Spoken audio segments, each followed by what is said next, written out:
Now, this is a very American idea that each person is just out for themselves, and it's centered around a misunderstanding of the idea of self-interest. So let's take a closer look at the idea of self-interest.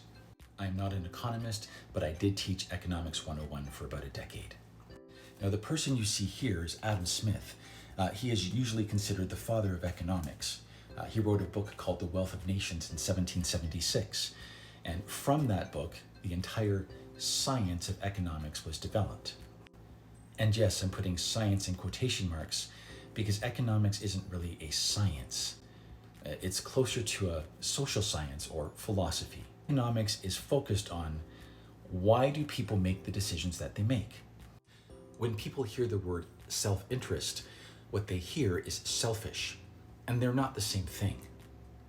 So a selfish person is someone that only cares about themselves and doesn't care about anyone else. That is selfish, and it is not the same thing as self-interest. Self-interest means I'm going to do things that will create the world that I want to live in.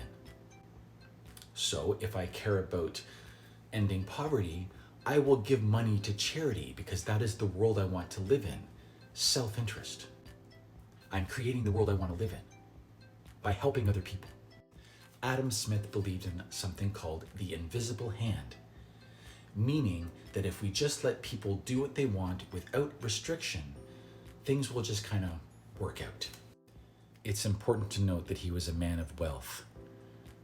So there's that. Now, economics has been around for a while, but it wasn't really important until the Great Depression. And in the Great Depression, everyone kind of said, why the hell did that happen? We don't know. And we started studying why did this happen so that it doesn't happen again. Which is why people that have studied economics can tell you that it's happening again. Now, if we had followed Adam Smith, when the Great Depression happened, the governments would have done nothing. They would have just let everything fall apart. But instead, what they did is the government stepped in and helped fix the economy. That's very much not an invisible hand thing, and it's not a self-interest thing. Say that differently. It is self-interest, but it's not selfish. See, the governments at the time realized if the people aren't happy, maybe you won't have a country for long. Like if people can't eat, maybe they'll start doing crime, because that's what happened.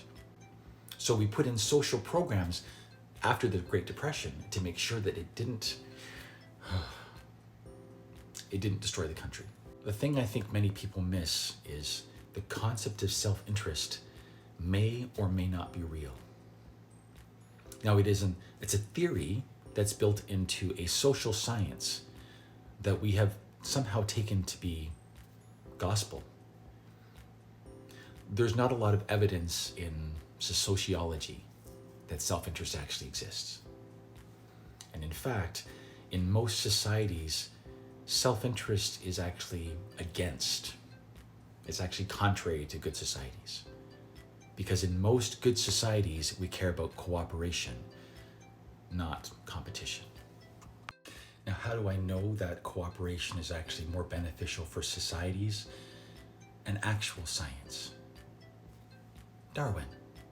Now, we often have this idea of the survival of the fittest, that, it's only the strong that survive. And that is not based on evidence. It's propaganda. Because what we know from actual science is that the most evolved people work together and don't act in self-interest.